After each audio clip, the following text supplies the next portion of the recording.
now that the Stanley Cup has been handed out. Normally, we're getting ready for the draft, the first-year draft, the amateur draft. We're getting ready for free agent frenzy, but expansion year, this is a whole different animal.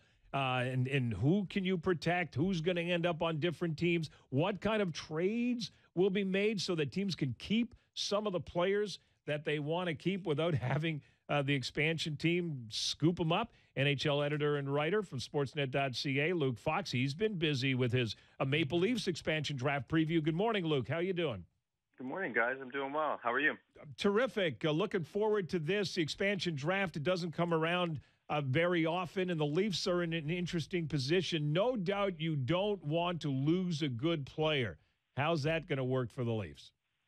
Well, they're not going to lose a good player off the current roster, which is a good thing. Like, they're in a much better situation than some of the other teams. Like, I'm looking at an Anaheim, Minnesota, San Jose, Ottawa now with the Dion situation. So there's teams that they're in a lot of hot water or should be nervous with the expansion draft coming up. That said, the Leafs have a lot of good young forwards, and they're going to lose a really good Marley or a really good guy that may be able to take a step this year or next year. They have a lot of scoring, and so they're going to lose one of those guys.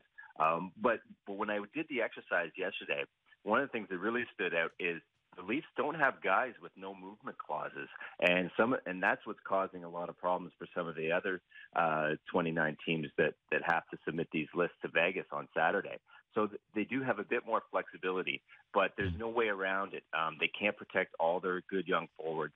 The main ones they will, but they're going to lose a good young prospect, and I've narrowed it down to either Josh Leivo, Brendan Leipzig, or Kirby Reichel. I think it's one of those three that they're going to lose, and it depends who they protect, but they're going to have to leave at least two of those guys exposed, and then Vegas will be able to pick one.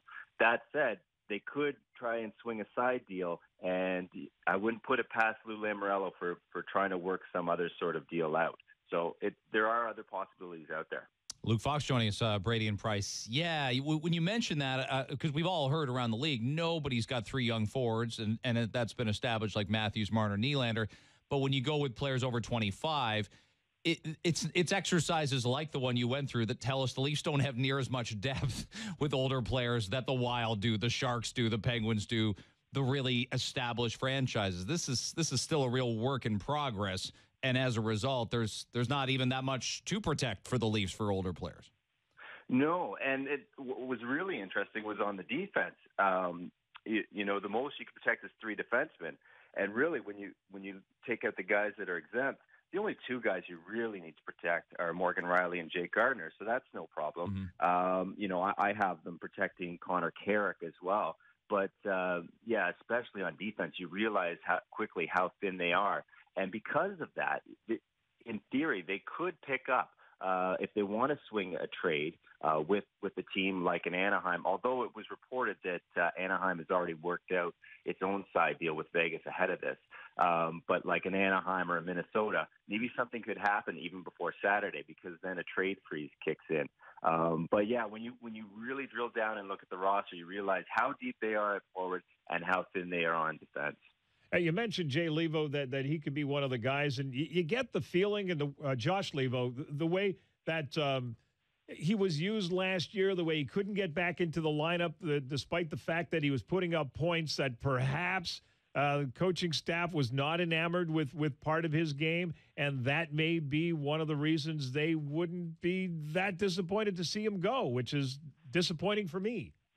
Well, I don't think they were disappointed in his game. I think it was just kind of a function of, just not enough spots in the roster for all these young forwards.